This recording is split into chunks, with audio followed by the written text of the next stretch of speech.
So you might be in a situation where for some reason your Android Auto is just not working, meaning that you're trying to go ahead and connect to Android Auto on your car, but for some reason it's not connecting, it's not displaying, different things like that.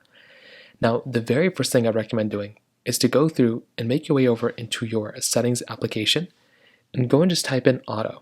So you can type in Android Auto or just type in Auto, and you want to find the Android Auto options. So there should be a little Android Auto option right here. And all you want to do is you want to go and basically open it up. Usually it's right within the settings application, but you can see right here, Android Auto.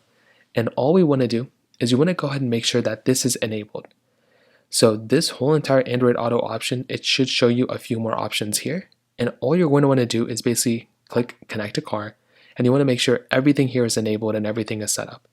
If you see your car here, then you're basically fine. It's probably just a wire problem or something like that.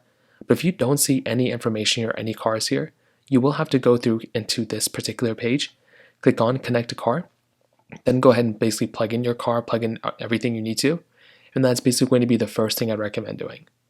Now, if that's not working, you may want to double check the wire that you're using. If you're doing wireless CarPlay, then that's different.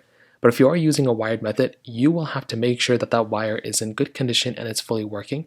Because if it's not, well, then that's going to be another problem you may end up running into.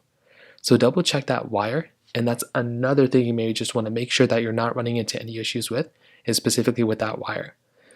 If that's not working, right here where it says start Android Auto automatically, you can also configure this as to always. Default by the car usually is automatic, but if it's set, if used on the last drive, you might want to set it as always or default, because that's going to go and make sure that it just turns on automatically.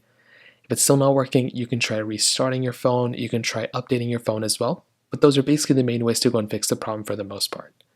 If you have any other thoughts or questions, let me know in the comment section below. Hit the like button, that would mean so much, but definitely hit that subscribe button. More importantly than everything else, I love every single one of you guys. Hopefully I'll catch you guys in the next video. Peace out till then.